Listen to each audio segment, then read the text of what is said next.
Welcome to another Sunday Q&A. So I am back from Sarah and Toon's house in Tucson, and we got some stuff done. But I thought we are going to get a whole lot more stuff done, and I should have probably ended up staying a little bit longer. But then I had to pick up my grandma from the airport, so I couldn't change my flight because I had to pick her up. So unfortunately, we made some good progress, and everything went pretty good. Had some issues with some body filler. It was weird. It had like this. I'm not exactly sure what happened to it, but some of it hardened and some of it didn't. And a spot did that where I mixed it really well with quite a bit of hardener. So I think what ended up happening was maybe it was a bad batch of body filler. But besides that, I mean, I got the roof done, the trunk was done. I think she got a bunch of stuff done today, and car should be painted probably in a couple months, which will be cool. Let's see. Good afternoon, Dave. Bless y'all. So I'm pretty happy that I'm back though, because I want to get those brake lines in the charger that I made, as well as do a bunch of stuff to get that thing moving forward a little bit. Also, the other Magnum, I want to get that undercoated. I have a bunch of stuff that I need to put on from QA1. So that'll be a whole video getting all that stuff done. And I kind of want to get that 6 liter running really like nice and smooth. I need to get exhaust for it because it had the cat cut off of it. And then that thing, I want to Raptor line the kind of like the side lower portion of it. And I think that'll make the truck look a lot better. It has the new headlights, it has the running boards, and maybe I'll Raptor the bed liner just to clean it up a little bit. And if it's running and driving good and actually has exhaust connected and doesn't have a check engine light anymore, I'll probably be able to finally get rid of that truck just so it's not sitting around taking up a bunch of space. And I think I'll have some parts for the other Magnum this week. I found a few parts that I need to order for the AC system on the Hellcat Magnum or the Charger Magnum. I'm not exactly sure how to differentiate them now. I have so many of them, but yeah, things are kind of moving forward. Let's see. Chris added a phone. What is this? What is that? I think, yeah, I don't know what that is, Chris. Is that lotion? Is that a bottle of lotion, Chris? What are you trying to say? Did you go to school for fabrication? No, I pretty much just learned everything. I mean, I did go to school for engineering and some other stuff, but business administration and automotive stuff. But um, it wasn't for fabrication. It wasn't for like like working on cars, tearing stuff down. I learned a lot of stuff when I worked at the junkyard. So freshman year of college, I got a job at the junkyard, and pretty much I've always loved to tear stuff down, figure out how it worked, how it came apart, and then put it back together. So, um, you know, I think the junkyard working here was like the best thing I could have done because I was able to kind of tear a bunch of different things down and not really, you kind of worry if you break stuff, but a lot of stuff is already broken. So you can like figure out how it comes apart. And then, you know, then on the engineering side of the aspect, I was tearing stuff down and I was like, well, I can make this part of it better because the design was poor or something like that. So, yeah, I'm really happy that I did have the job at the junkyard in college because I think it helped a lot more. I feel like if I didn't have the job at the junkyard in college, I probably would have just ended up becoming like one of those engineering students that gets a job, has no clue what's going on, and yeah, and then they just cause a bunch of issues. Let's see. It's a bottle of lotion. Or do you just know how to do that? I think I think the best way, the best way I learn is just by doing it. Trial and error. And I feel like a lot of people are that way. Some people say that you could read a book and they'll know how to do it. But I feel like that is probably the biggest misconception that anybody ever stays, because if you're just reading something, you don't know how to do it in, in the real world. You don't know how to do it. So I think just trial and error. The more you do it, the better you're always, the better you're going to get at it. And, sometimes you're going to have to make mistakes to be able to figure out how to do something. So if you break something, you're going to have to fix it. But then, the next time how to take it apart, or, this applies to a whole lot of different things. Um, Once you finish building the Hellcat Magnum, how will you be able to drive it on the road? Because this vehicle does not exist and has no manufacturer to confirm it. So it's because I live in the United States, and you pretty much can drive anything on the road. It doesn't matter. It was a Charger. It has a Charger title. Yeah. So no, it's like not gonna be a big deal. All I have to do is go down, get it registered, have insurance on it, and it's like 100% legal. There's nothing else that I have to do. So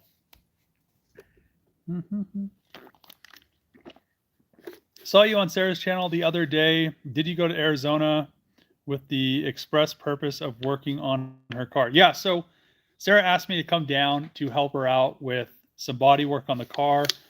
We would have got a lot further with the body work if we kind of ran into this weird issue with the body filler. I think it was just maybe a bad batch of hardener, or maybe a bad batch of, it probably wasn't hardener because I was using the same hardener in all the body fillers, but I think it was maybe a bad batch of body filler. So it was like the super long, like work time body filler I've never used before. And it just was weird because some of it would harden, some of it wouldn't harden, but it was hard on the top, and then after I body worked the roof, then there was like spots that weren't cured. So it was just really weird, and I think it was just a bad batch of body filler. So she went and got another, the other one that I recommended before I got there, and then we didn't have any more issues. So I think everything's going to turn out fine. I fixed everything. I fixed those kind of few weird spots on the roof, and the roof looked like it was pretty straight from what I could tell. You really can't tell until you spray the first coat of high build on it, but I always block everything out with a long block and get it close in 36 grit, which was weird because none of the paint stores around her had any 36 grit. They only had 40. And if you've ever used 36 grit compared to 40, it's like a totally different sandpaper. So, it worked, but you want to just like cut it down with 40, get it kind of the correct shape, and then you move to 80.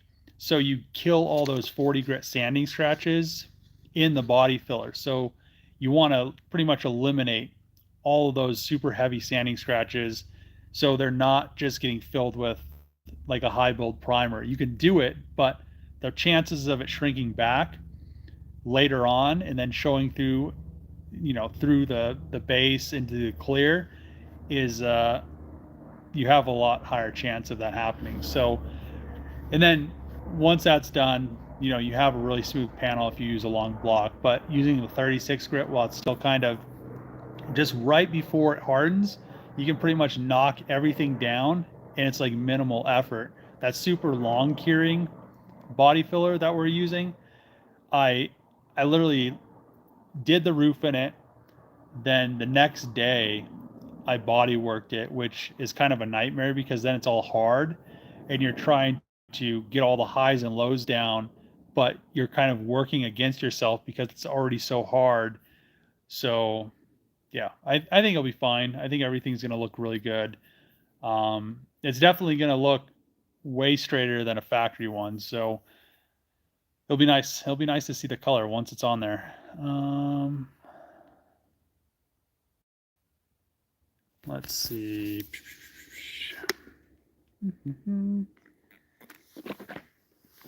Realistically, when do you think you're going to be able to drive the wagon out on the road? I'm not sure. Let's see. Do you think you should do more collaborations with Sarah and or hold on, with Sarah or other Sarah needs more help? What? I mean, I'll probably go help her out. She's going to be here for the Pikes Peak Hill Climb, which is coming up really soon anyway. Um, but yeah, I kind of like doing that because it's nice to kind of get a break from being here at the junkyard just by myself, working on cars by myself.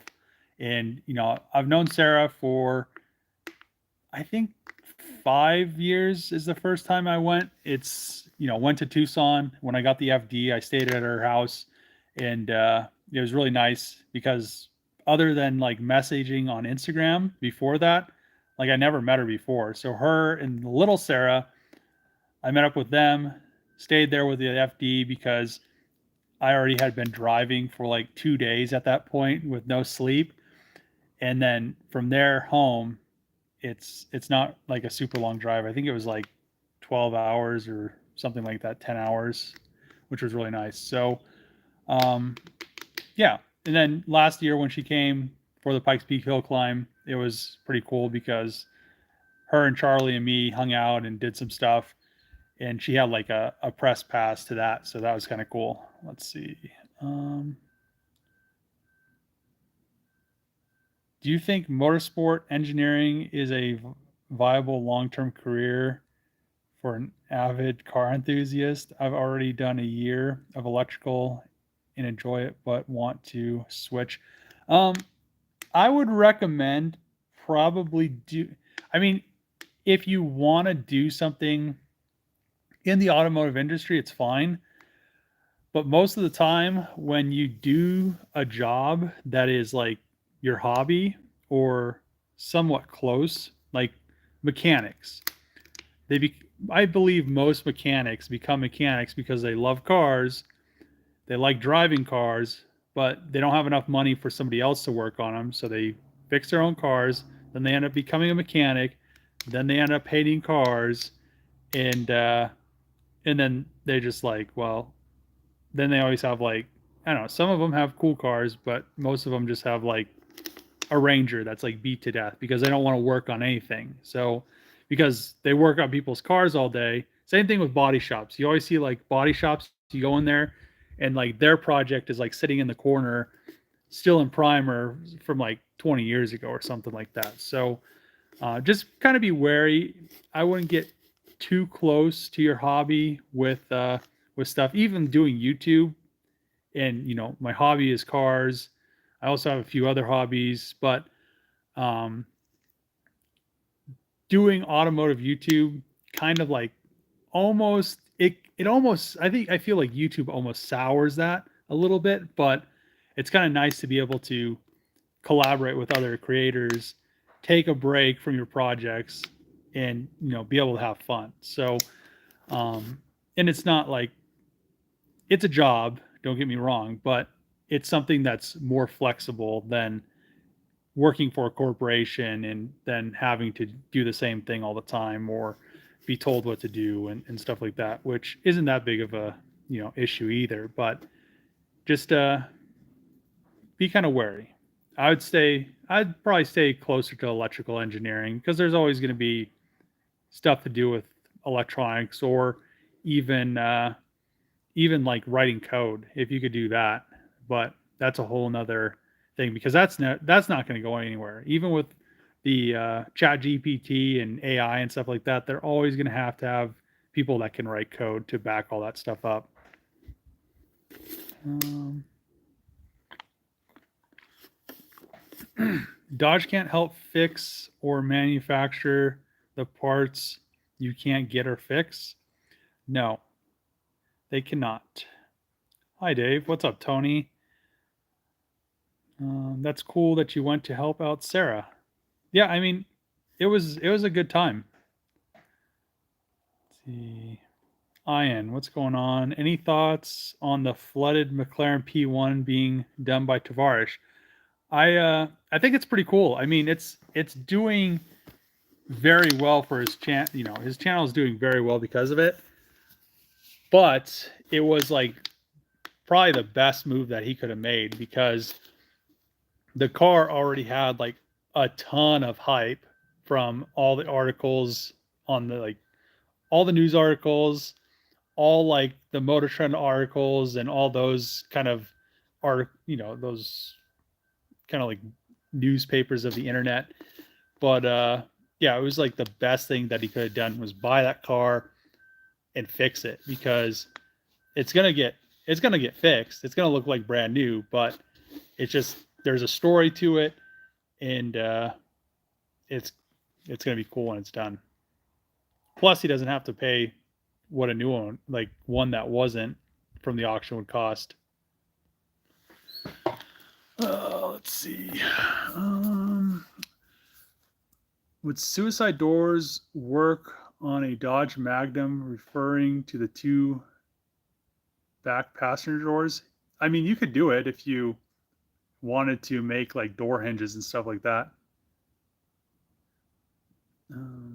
Do you have any other big projects coming up? Cannot wait until the Magnum's finished.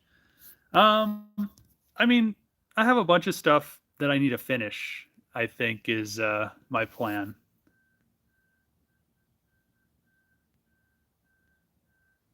Kind of funny. Hold on. Kind of funny. I saw Sarah all in full suit protection for sanding, and you were just without a respirator. I mean, I wore one when, so there's times that you need to wear one and times that you don't, or I feel that you need to wear one. Um, when you're sanding like the finer, like when you're sanding it, when it's like hard, when it's gonna make dust, I was wearing a respirator because I don't want to be like sucking all that dust in. But when I'm shaving it down and it's still like kind of tacky, it's not making any dust, because there's, it's not hard yet. So it's just kind of like rolling up into like little tiny balls and stuff. So I don't like wearing one when I'm doing that, because when you wear one, it's like, it's more effort kind of. But I would recommend wearing one, because, when you're sanding it, when it's hard and it's going to make dust, because it's like plastic kind of, or something like that. It's like and it has fiberglass resin in it, but it doesn't have any fiberglass in it. So, or like, like the fabric. So I don't think it's, I mean, it's bad, but it's a lot better than like making carbon fiber panels and cutting them, because it has the, like, the glass aspect of it.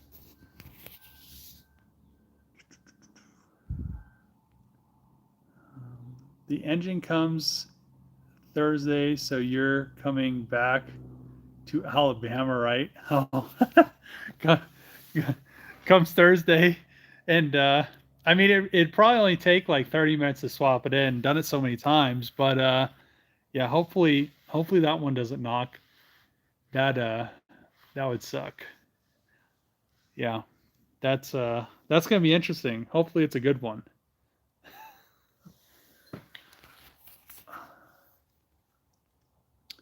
Update on the Trackhawk Magnum. It's waiting for some parts still. I'll have the brake lines in this week, and probably a bunch of other stuff as well. I need to figure out some fuel line stuff so I could send them off and have them crimped. Do you still have the Honda Acura project? I do not have the Acura Integra project anymore. No, I do not. How was your trip? It was actually pretty good. It was nice. And like the whole time I was there, Sarah had a Raptor R. So that was also fun.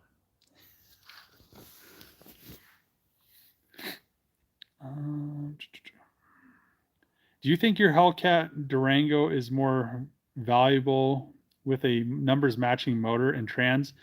So the engine and transmission are going to go back into the Durango once I get the built 426 for it. So I haven't really pushed for it because I'm going to be working with Manly anyway, and there's not really a reason until the car is running and driving. And I've already talked to him about I want to see how everything works out on, you know, pretty close to stock horsepower with a smaller pulley and bigger injectors before I go and and stick like 1500 horsepower and throw that at it. So yeah, the engine and transmission that are currently in the car from the Durango are going to go back in the Durango, but there's really no reason to do that because I still don't have paint for the Durango. I still don't have paint for the Pulsar.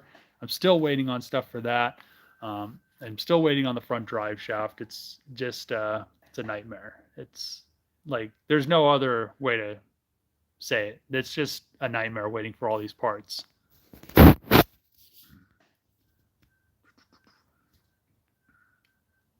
I'm sure you answered this a million times, but what's your plans about the rear door quarter glass? I'm just going to have a glass company make them and temper them. Just got off work on, hold on, work on the grill, steaks in the room, catch you at a, what? At a certain, I have no clue what that's. Um, when, hold on, when you going to get Copart, old Lamborghini, or something exotic?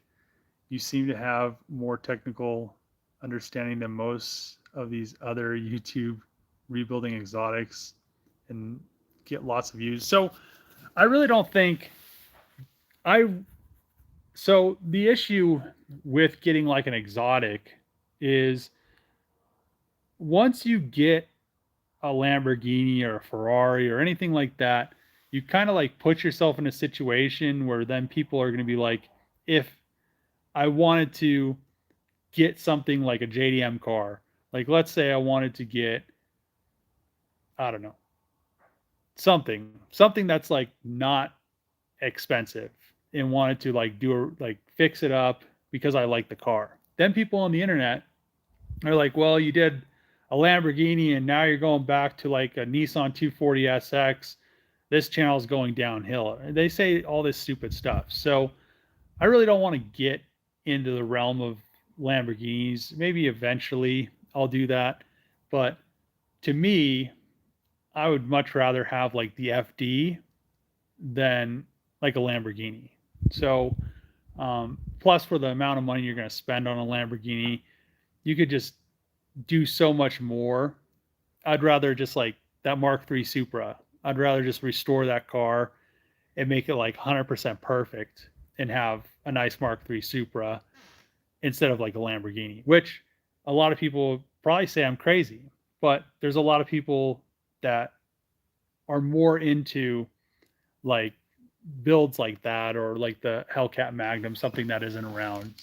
But I do understand it. I mean, I don't think Lamborghini plus YouTube equals a bunch of views. I think it just depends on what your demographic is and kind of what the people that watch your channel like to see instead of just trying to chase that I've got like all this money kind of facade on YouTube, which a lot of people do, which is weird. I don't understand why they do it. They just kind of like they get themselves in like this corner that they can never get out of because they they like talk a bunch of crap to people, and then like if you go back from that, you're just like screwed.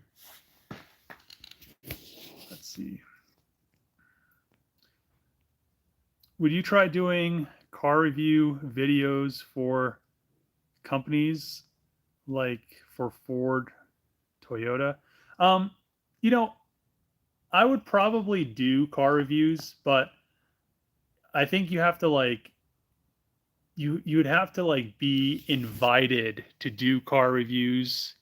Um, and I don't think that's ever going to happen. So I don't really, a company has to reach out to you, ask you, because then they send you new cars and it's like a whole thing. I don't think that's ever going to happen. So, I don't know. I mean, if it does, that'd be cool, but I don't think it's, yeah, I don't know.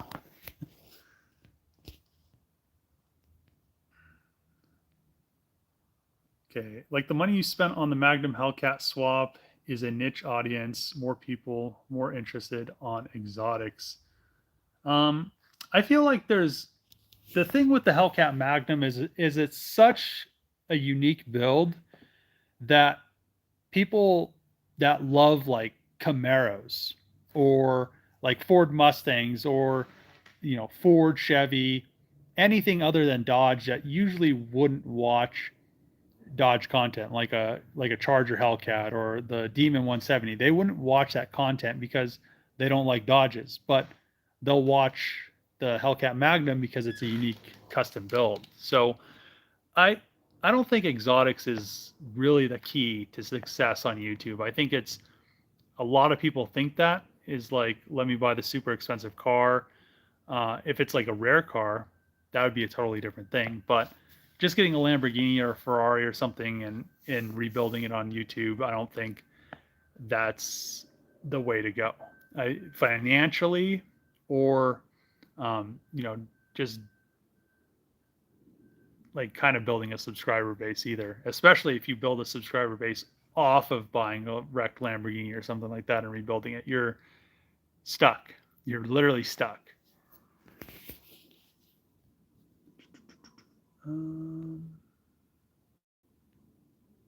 Probably a better investment and get your money back as well. If if I ever sold the Hellcat Magnum, I have no doubt in my mind that I would recoup all the funds that I put into the car, plus probably an extra $500,000. I've had so many people contact me about it. I've had like 4 rappers, 2 like what are they like the production companies for like music videos contact me. One of those companies is the company that offered me $380,000 for it. So I don't think I'll ever have an issue selling it. Do I want to sell it? No. I made a TikTok that was like, I don't want to sell the car. People keep asking me and keep like badgering me, and it's one of those things. Like, is it for everybody? No, but I built it. I built the car for myself. Took everybody on my YouTube, channel along for the ride, and I think a lot of people like how it's coming out. I can't wait to drive it. Should be really soon. So, oh, I'm trying to grill steaks at the same time while I'm texting you. Do you like old school Toyotas? Yeah, so I wouldn't mind having like an 86 Corolla. I have the Mark III Supra. So I like pretty much, I like a lot of things. I want to get a Mark IV Supra eventually, and probably just do something like I did before on the other two. So get it all nice. I don't want to put a body kit on it. I just want to pretty much just have like maybe a factory or like an aftermarket lip in the front, factory front bumper and rear bumper, and just kind of leave it at that. Put some coilovers on it, turn it up, probably make, I don't know, I'd probably say like 600 horse. I think that's a really good number for 2J Supra, and just enjoy it.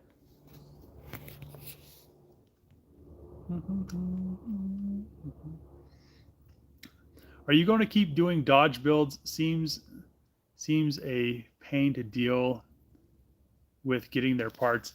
Yeah, so I think what's going to happen is I'll probably end up still doing some builds, but I'm not going to, once the Hellcat Magnum's finished, once that other Magnum, which isn't really going to take that much time, is finished, I'm just going to focus on some other stuff like the FD, getting it all back together, get it, all cleaned up. I need to paint the front bumper. I want to paint the engine bay.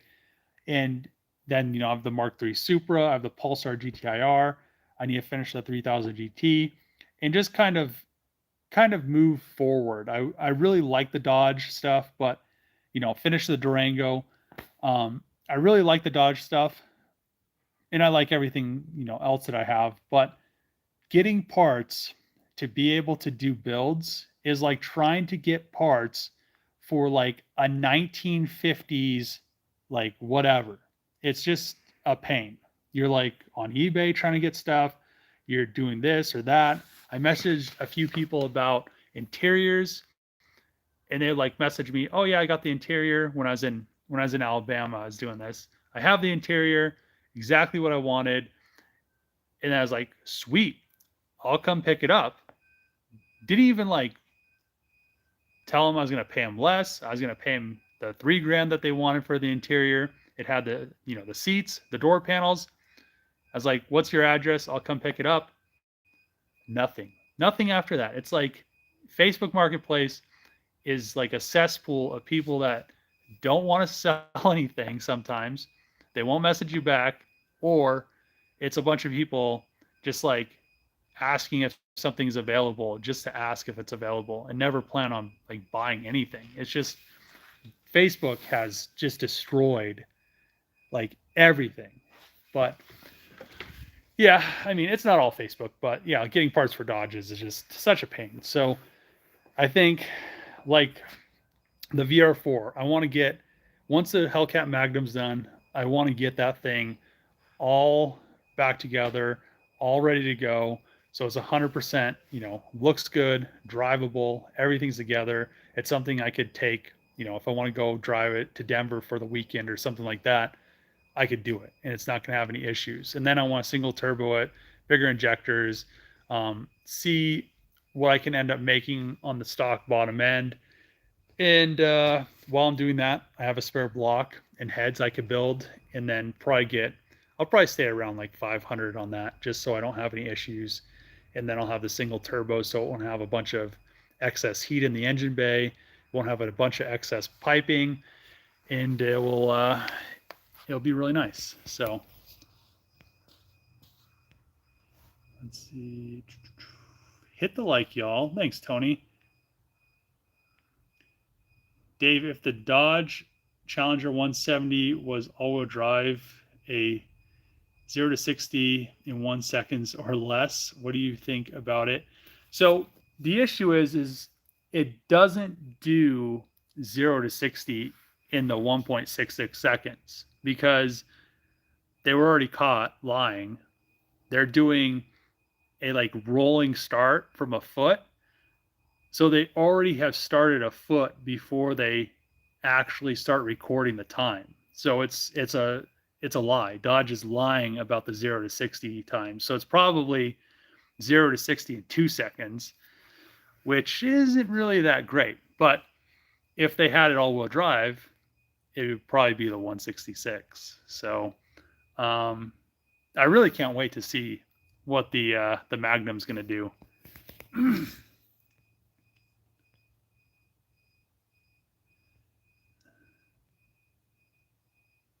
There's no way more people are into exotics.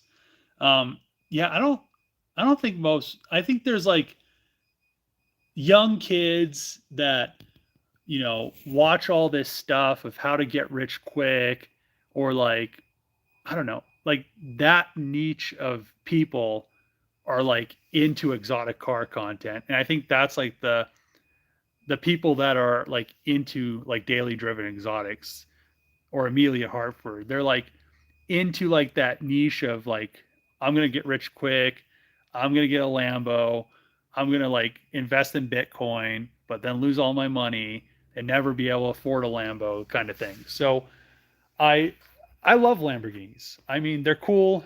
I love Porsche 911s. I probably would end up getting a Porsche 911 before I got a Lamborghini or a Ferrari, but yeah, I don't know. I just feel like they're a cool car, but is it like the ultimate car? I feel like to me, the ultimate car that I could ever like have and drive, which I think a bunch of people are going to think I'm crazy, is like my 240Z, 100% all the way together and painted with the RB30 in it. That would be probably the most fun that I'd ever have driving a car because it'd be quick. I've had it forever. and it's just like kind of like everything that I've ever kind of wanted was to have like a nice 240Z and with like Wananabe 18 by 10 wheels. I need to probably get the wheels before that company like doesn't make wheels anymore, and just have like a super clean 240Z.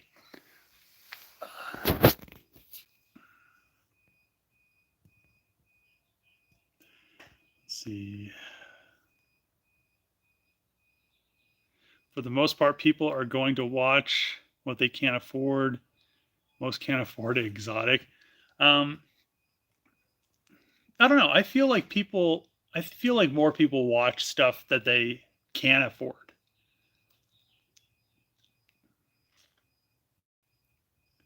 Any luck selling your trucks? No, I still have both my trucks. Um, I did some stuff to the white F-250, some headlights, running boards, which made it look a lot nicer. I want to do Raptor around like the wheels, and there's like the bottom of the doors. I think that'll clean it up, and it'll make it kind of match the running boards. And then I'm gonna do a new oil cooler O-ring, oil filter housing O-ring, because the oil cooler O-ring started to leak, and there's like oil on the top of the block. So I'm gonna fix that. Then I'll do a 3-inch like straight pipe exhaust straight out, and I think that'll make the truck a lot more desirable because then somebody could just get it. There's no issues, which is weird. I was trying to sell the truck so cheap just so it wasn't sitting here anymore, and like nobody even like messed me on it, which is crazy because if I was looking for an F-250, I probably would have bought it. Oh, let's see. But yeah, I mean, I should be able to drive the Hellcat Magnum soon, which will be really nice. Actually, I think the thing I'm most excited about on the Hellcat Magnum is going and taking it and getting it aligned and getting everything like, because it'll run, it'll drive, pulling it on the alignment rack, getting everything set up will just be like super cool, I think. Let's see. What's up, Dave? How are you doing? Pretty good. What do you think of Ford's EcoBoost motors? So I wanted to get an EcoBoost 3.5 and stick it in that Black Ranger, but finding an EcoBoost motor like a 3.5 that you get in the newer, I think it's like the 2017 up F-150s, is you're almost better off just buying one from the auction with that engine in it, because everybody sells the engines for like engine and transmission with the wiring for like 9 grand, and I could get one of those from the auction for like 9 grand with a whole truck that's wrecked. So um, I'm not sure what I want to do with that Ranger. It'd be kind of cool to EcoBoost swap it. Even I don't know, even if it was a 4-cylinder, it'd be kind of cool. But I'll figure that out. I've been, trying to get this charger project finished up so I could stop thinking about it every second of the day. Let's see. Okay, would you put one of the new engines that Dodge is putting in the new one now? In what? What do you think of Sarah's Resto Mod project? I think it's pretty cool. It's gonna have a V8 in it, so it's gonna be pretty quick for what it is. Those cars aren't very heavy. It's gonna look good. It's getting some cool parts on it. I mean, she's having like the engine fully built, like with forged pistons and rods. Um, I mean, she does a really good job. I mean, I've always thought that, like when she was doing the MR2 and rebuilt the MR2, like when I was there, that was the first time I saw the MR2 in person since I went and helped her work on it like a while ago when she first got it. And it was like barely running. So it was nice. I mean, I mean, it was a cool car. Let's see.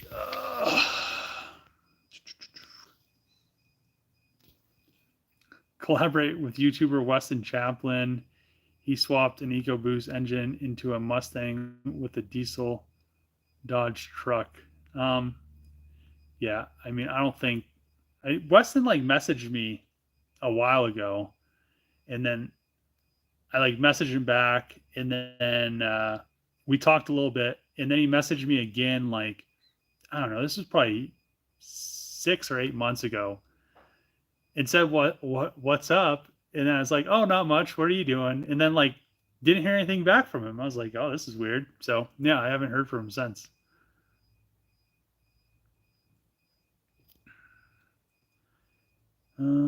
Nice of you to help Sarah. I mean, we always talk, and she helps me out here and there, so it's a win-win. I don't know why some YouTubers like we're talking about it, it's like it's just weird. Some YouTubers are just like so against collaborations or just like going and helping each other out. It just doesn't make sense. It's just like a win-win for like everybody. Plus, then you have people like if I broke down in Arizona, I would have no, I just like message them and they probably come help me out. I have no doubt of that. So just weird. Like I messaged Rich Rebuilds when I got the Tesla Model X, and I don't remember if he responded or not, but I had the front of the car that burnt to the ground, but it still had a lot of good parts on it. And I got that car from New Hampshire, and it was right down the street from his shop, the Copart lot, or his IAA. And I messaged him. I was like, "Hey man, I'm just going to pick up the rear of this Tesla Model X P100. If you want the front of the car, just go pick it up. It's free. Like I don't want it. I don't want to have to deal with it." And never heard anything. Like a free front of a Model X, and then I just ended up scrapping it. So I mean, there's good wheels on it, good brakes. I think the front motor was still good, but it was too damaged to put it on because it's half burnt. It's too burnt to have them take it on the semi because they're like, no, we're not going to take this. We don't want anything falling off of it. And then I just don't want to deal with it. So, um, yeah, it's just weird. I don't know. I like helping people out because it's just fun to like be able to go and like I said do something different than just sitting here working on the Magnum all the time by myself. I mean, I like being able to like BS with people and have fun and do stuff, and it just I feel like I kind of got in a rut because I've been at the junkyard by myself for way too long, and I don't think I'm gonna continue to do that. So I think it'll be good from here on out. Let's see. Greetings from New Zealand. What's up, Patrick? Somebody waved a weird alien thingy. Greetings from Australia. We don't have the Dodge down here, but I'm actually doing something similar with a Holden Caprice. You guys call them the G8. That's cool.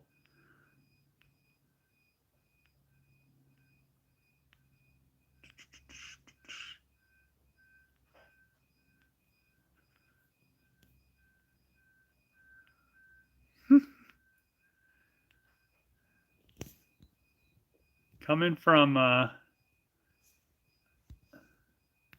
see.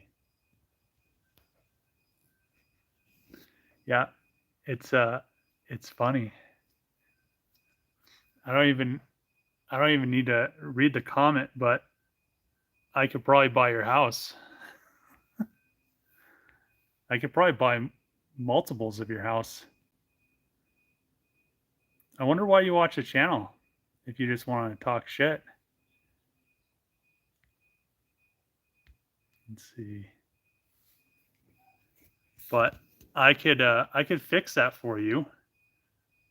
Let's see. There you go. Have fun never seeing another Magnum video again. Bye.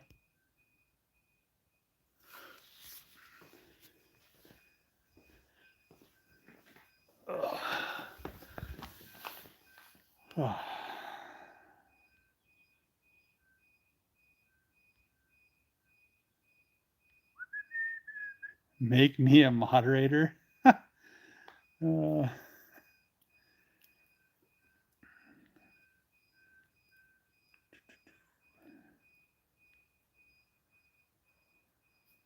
see. As a junkyard guy, would you have a lead on a 65 Pontiac Star Chief parts? I don't know. I don't think so. I don't think we don't have anything that old here, and I don't think the tow yard has anything like that. How's the Pulsar? The Pulsar, I don't know. I think I might have to like fix the quarter panels, and then I don't know. There's two ways about this. I'm gonna have to fly to Japan and buy the parts from Nissan myself because they have them in the warehouse, but that one company wants like $13,500 for shipping, which is ridiculous. Or I just fix the quarter panels and I pull molds from them, and then I just do a full carbon Pulsar GTIR. So I'm not sure yet. I really want it to be original, but it'd be kind of cool. Howdy, what's going on? From Texas.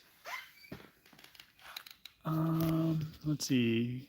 Trev's looking for a mechanic. I think he should work himself. People don't want to watch some mechanic.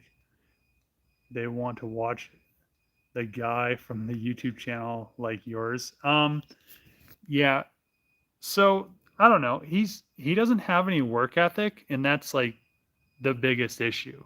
I mean, he'll probably like text me later on and be like, "Why were you saying stuff like that?" Like he always does. But I mean, that's why everybody has left. So people get tired of him just sitting in the office doing nothing, buying a bunch of projects that he's never going to touch, and then talking down to everybody. So I mean, we'll see what happens. But I mean, all the best for him. I mean, whatever he's going to do, hopefully it succeeds. I just don't want to like hear about him ever again. What's up with the Durango? Love the color on that. Yeah, I mean, I probably should have just resprayed it the same color, but at this point, there's the body's already painted, so and everything. I don't know. I need to figure that out, but I need the other gallon of paint is what I need. I want you to show how to fix Pulsar rust. So I don't know. People do patch panels, but I've never liked doing patch panels because then that area is like welded in. The nice thing about getting like a new quarter panel is you just put it on, and if it's a brand new, if it's a brand new quarter, you can spot weld everything on like it would be from the factory. With like a patch panel, if you can't get to the backside of it, that weld, and probably I'd say like 5 inches on each side, is going to be like a weak point later on where corrosion could get to that weld, and then moisture will start getting at it, and then you'll have it fail again. Plus, when you're like grinding on two pieces of super thin already sheet metal, it's going to get thinner, which also isn't that great. So I always like to that's why I always like to replace quarter panels in like full sections and not have to worry about a bunch of welds and stuff like that, and try to do it as close as the factory kind of does it, or if there's like something I could do that's a little bit better, kind of change that. But I like to get brand new cores for the Pulsar, get them stuck in there, and then just I don't think I could braze them in, but maybe I have some of that like lead-free lead that I was going to use on another project, and maybe do that to get it all nice and flat, and so it's not like welded. I really don't want to do like a weld joint where there wasn't one before. Let's see.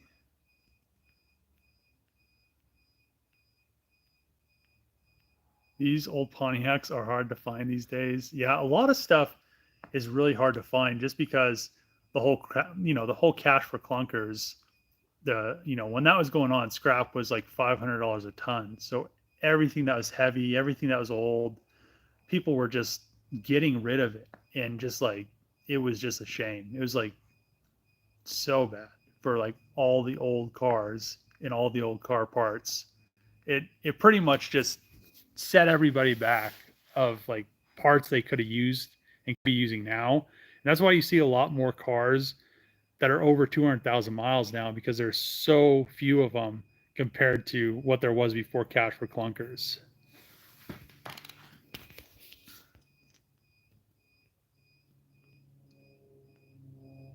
Let's see. I think you should do a project together with Charlie from Sarah. He's an amazing fabricator. Yeah, me and Charlie get along. He's doing like a Dodge truck or something. I was almost gonna get a van. Like, I don't want to say it yet because I want to get one before everybody finds out about these things. But I was almost gonna get this van, but it was only the front wheel drive version and not the all wheel drive version. So hopefully I can find one because they're like super cool, and then I could put like a turbo engine in it, which will bolt directly into it, and it'll just be like awesome. I think it's going to be super cool. But yeah, that's like another weird project. Just kind of out of the ordinary. I have like this kind of weird taste in cars, I'd say. Any haters can get lost. I mean, the dude can't see my channel anymore, so he's lost in the wind.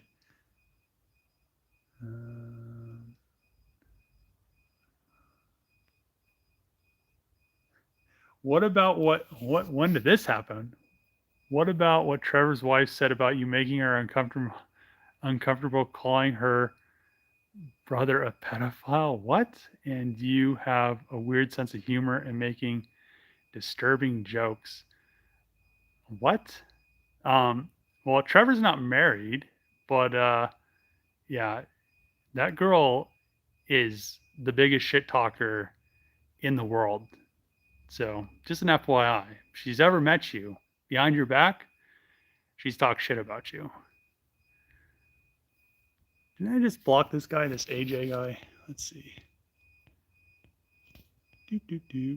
Yeah, look at this. AJ. How are you hidden? Wanted to get his opinion on it. She was very vocal about him. AJ must be drunk. I think she probably should start worrying about herself and the money that she gets from the government. When Trevor's making like hundreds of thousands of dollars a year.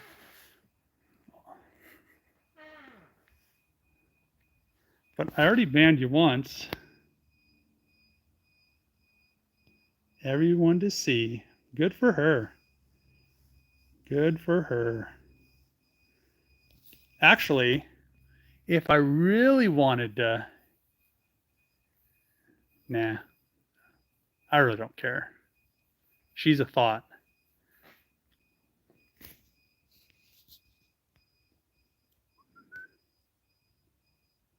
Let's see, Legit Streetcars channel just put a supercharger on his 15 passenger Chevy van. That's sweet.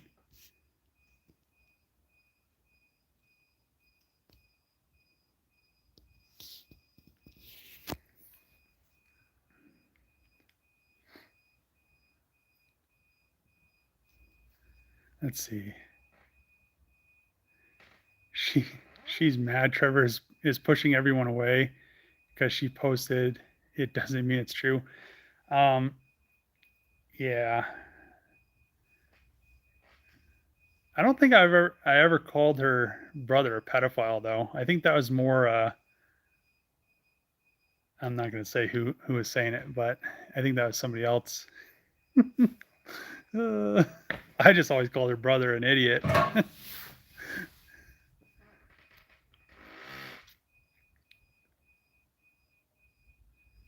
I could say the president of the country, and it doesn't make it true. I think more actions speak louder than words. Let's go with that. I mean, I don't have an issue with talking with anybody, with like all our friends in the group. So, I mean, actions speak louder than words. So,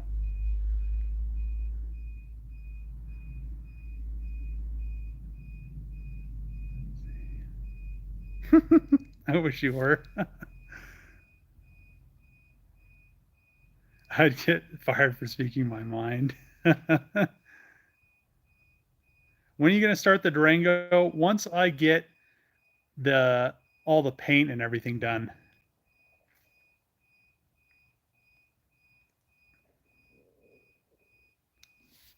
or once I get the replacement gallon of paint.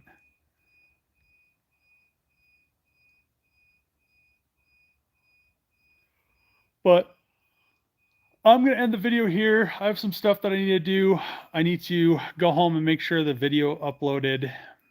And Dave for president. That'd be nice. I'd literally fire everybody. But um keep the gateway module, the charger, if it's pre-18. I'm not exactly sure. But I'm gonna end the video here, or the live stream. I need to go make sure my video for tomorrow uploaded, and need to do some other stuff. So thanks for watching, and see you guys tomorrow.